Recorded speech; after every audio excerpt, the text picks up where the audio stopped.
Bine v-am găsit, bine v-am regăsit, dragilor din Zodia Fecioară, oriunde v-ați afla. Iată-ne din nou împreună la o nouă lectură generală pentru ultima perioadă a lunii august, mai precis ultima săptămână cuprinsă între 25 august până pe 31 august, așa că toți cei care aveți soarele, luna, Venus, ascendentul sau oricare alt aspect astral important pentru voi din harta voastră natală și care are legătură cu Zodia Fecioară, atunci această lectură este de asemenea și pentru voi. Ca de fiecare dată, vă readuc aminte, este totuși o lectură generală, așa că vă rog să luați decât acele mesaje care rezonează cu voi, restul lăsați-le să zbure în univers, pentru că sigur sunt pentru alte energii, care într-o mai mică sau mai mare măsură au o legătură cu Zodia Fecioară. Așa că, dragilor, haideți să vedem care este energia voastră în această ultimă perioadă, cuprinsă între 25-31 august.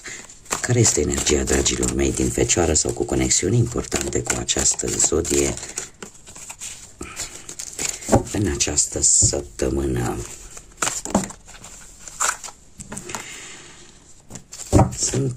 Avem 3, le voi lăsa pe toate 3, le vom parcurge așa. Foarte interesant, chiar 4 sunt, foarte multe. Foarte multe, dar vom face așa o concluzie. Deci, dragilor, predomină, trebuie să vă spun, Zodia Gemeni. Poate că unii dintre voi aveți un ascendent în Gemeni, Pești sau Capricorn.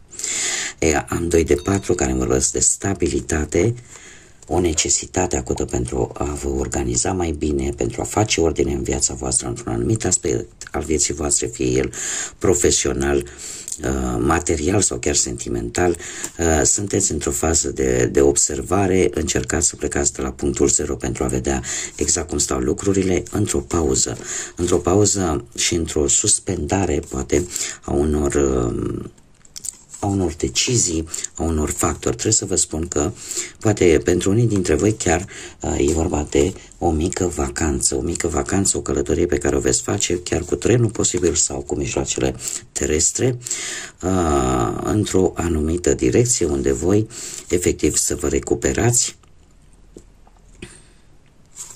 și să vă reactualizați, ca să zic așa, să vă regăsiți pe voi, nu știu, poate și într-o zonă meditativă. Eu aș spune că unii dintre voi veți alege marea sau zonele cu apă. De asemenea, există un anumit target pe care îl aveți, vreți să mergeți cu clasa 1. Vreți să mergeți cu clasa 1, vreți să mergeți numai în anumite condiții și să vă răspățați așa un pic. Pentru a vă reface, pentru a vă reîncărca bateriile, de ce nu, și a vă desconecta un pic de tot ceea ce v-a încărcat în ultima vreme. Haideți să vedem ce ne spune și tarotul. Ce e bine pentru dragii mei din Fecioară în perioada 25-31 august, atât pe plan profesional, material sau sentimental. Știu că mulți dintre voi v-ați simțit un pic afectați de această lună neagră de care am avut parte 22-23 august. Poate ați fost mai sensibil, un pic mai altfel față de cum sunteți voi în mod normal. Haideți să vedem ce ne spune tarotul.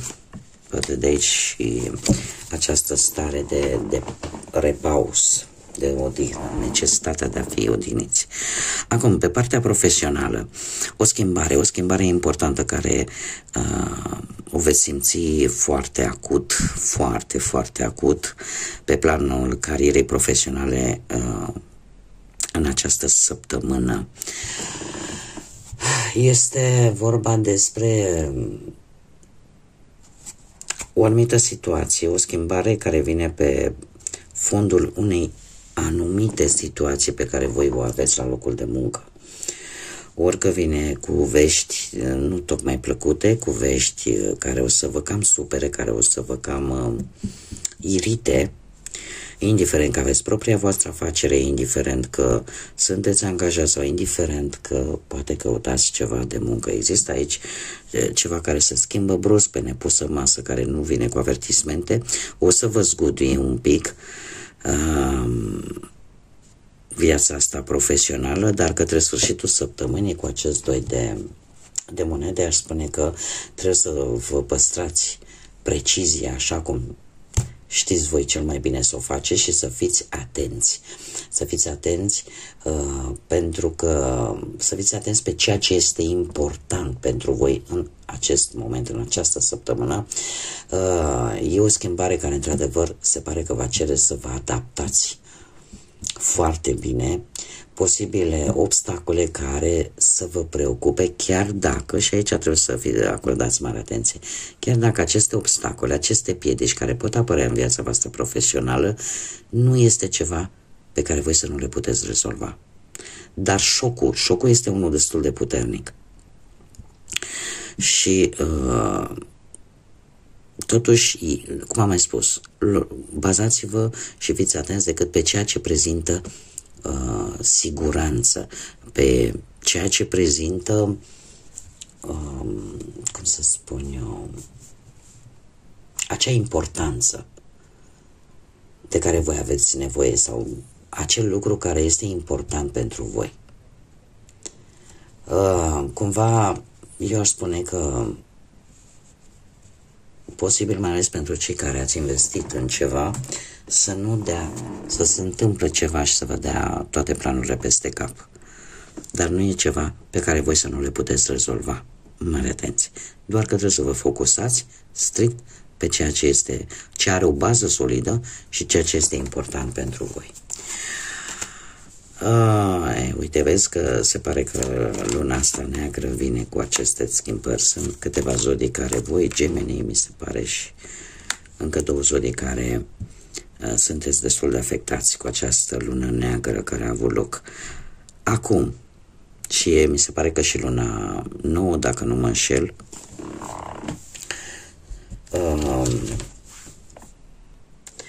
de pe data de 23 deja avem o lună nouă, începutul fazelor lunare, o lună nouă în Fecioară. Deci este un moment în care de noi începuturi în care voi puteți planifica, puteți pune în practică anumite planuri, anumite proiecte pe care voi le puteți avea. Acum, revenind la partea bănuților. La partea bănuților avem ceva ce voi ați construit de ceva vreme, bănuți pe care i-ați strâns de ceva vreme, tocmai pentru ori un eveniment important din familia voastră, niște bani care au legătură cu un eveniment important în familia voastră, ori pur și simplu ați încercat să obțineți o anumită creștere de bănuți pe termen lung. Da? E ca și cum îi pun deoparte pe termen lung, că e mai bine să-i avem acolo puși deoparte, dar pentru ceva legat, eu îi spune, de familie și de relațiile voastre cu familia. 10 de cupe îmi spune că și săptămâna viitoare este o perioadă fără probleme din punctul ăsta de vedere financiar, dar care cumva are legătură totuși cu ori cu un membru al familiei, ori cu familia în general, cu cineva drag din familie. E ceva... intuiția îmi spune că e vorba de niște bănuți pe care voi i-ați strâns, indiferent cât v-a fost de greu, indiferent câte obstacole ați trecut, pentru ceva legat de familie. Sfârșitul lui august vine cu, am aici zodia Scorpion, poate vă spune sau nu ceva, dar vine cu acest arcan major care ne vorbește de sfârșituri. De sfârșituri, dar de asemenea și de începuturi. Se pare că hazardul va veni cu o posibilă surpriză în viața voastră și în felul acesta ori să ai un câștig neașteptat sau poate să vină cu o schimbare care pe voi să vă facă să faceți o mutare importantă în viața voastră financiară. Dar indiferent cum, vine ceva care într-un fel sau altul trebuie să vină, nu știu cum să vă explic. Ori că vine o sumă de bani care trebuia să vină, ori pur și simplu, chiar dacă este ceva aparent negativ, vine pentru că trebuie să învățați ceva. Să vă învățați o lecție legată de bani. Și chiar dacă aparent dacă vorbim de partea negativă pentru cei care până în prezent au avut o perioadă fără lipsuri, da? Unde banii nu au fost o problemă în viața voastră de zi cu zi, chiar dacă apare aici ceva care se schimbă, un pic negativ în ceea ce privește banii, poate că veți ieși, nu știu, într-o mică pierdere vis-a-vis de ceea ce voi vreți să construiți aici, vis-a-vis de ce vreți voi să cheltuiți aici cu familia. Și va fi o mică pierdere. Totuși, de aici se va învăța o lecție importantă pentru voi. Mergem mai departe și vă va schimba modalitatea. Ori de a face bani, ori de a gândi ce faceți cu banii pe viitor. Acum, viața sentimentală pentru cei care sunteți deja angrenați într-un cuplu, într-o pereche. Sfârșitul acestei luni, august, în această săptămână, se pare că sunt multe așteptări. Avem zodii de apă care se repetă, Rac, Pești, Scorpion, și trebuie să vă spun că sunt foarte multe așteptări în perechea voastră, dar sunt și lucruri pozitive, zic eu, pentru că priviți în către același punct. Cumva coincid punctele voastre de vedere, atât ale voastre cât și ale perechii voastre, cumva mergeți pe aceeași lungime de undă. Este vorba de foarte multă înțelepciune aici, este vorba de foarte multe sentimente, este vorba de blândețe, este vorba de toleranță, de diplomație în relația voastră, în așa fel încât conflictele, chiar dacă pot apărea, ele să nu se dezvolte și să nu creeze probleme mai mari. Da? De ce? Pentru că toți, adică atât voi cât și perechea voastră, cumva aveți același punct, priviți către același punct cardinal. Da? Sfârșitul de săptămână vine cu acest 8 de monede care îmi vorbește de o schimbare benefică pe care voi chiar vă doreați în relația voastră și cumva vă dați seama, vă dați seama de responsabilitățile pe care le are fiecare, cu ce trebuie să vină fiecare în relația lui ca aceasta să funcționeze. Așa că și eu aș mai zice că parcă ați vrea să faceți, nu știu, ori un drum pe la țară, pe undeva împreună, pentru cei care aveți deja o anumită vârstă, ați intrat în vârsta a treia, poate să vă vizitați nepoții, nepoatele sau copiii, sau poate pur și simplu simțiți nevoia, nu știu, să vă duceți pe la părinți, undeva la țară, undeva în natură. Haideți să vedem, cei care sunteți singurei, viața voastră sentimentală este una în care se întâmplă să priviți sau să fiți atenți decât la un anumit lucru în ceea ce privește viața voastră sentimentală, iar acest lucru este atracția fizică și nimic mai mult în această săptămână. Nu știu dacă Zodia Capricorn vă spune ceva, mie mi-apare aici, există o tentație vis-a-vis de o anumită energie, de o anumită persoană în această ultimă perioadă din august, dar este o tentație sau o atracție mai mult fizică, chimică, care cumva nu are legătură cu sentimentele, cu emoțiile, nimic de văzut cu lucrul ăsta. Sunteți atrași foarte mult de anumite energii care vă atrag atenția, cum să spun eu, dar cum să prezintă ele din punct de vedere fizic. Dar cum arată, cât e de frumos, frumoasă, cât e de atractiv, atractivă. Da? Deci cam vă fixați decât pe acest lucru și deocamdată mie asta mi-arată cărțile. Nu prea, orică nu vă interesează sentimentele în mod deosebit, orică aceste sentimente încă nu au apărut. Vine o propunere, într-adevăr, o propunere către sfârșitul acestei săptămâni și implicit acestei luni, august, cu acest as de monede, dar este, de asemenea, este o propunere fără prea multe emoții, fără prea multe sentimente, este o schimbare. O schimbare care vine în viața voastră și acum depinde de voi dacă sunteți dispuși să faceți, să acceptați această propunere cu această schimbare sau nu. Depinde, e un pic de optimism. Aici se simte un pic de optimism că lucrurile pot evolua, dar de moment, din ce văd eu aici, nu mi-apar sentimente sau emoții foarte profunde. Haideți să vedem care este mesajul important pentru voi, dragilor din Fecioară, în această ultimă săptămână din august. Perioada cuprinsă între 25-31 august, un mesaj pentru dragii mei din Fecioară. Stați așa că s-au dat peste cap toate. Uite ce frumos avem, râul eliberării.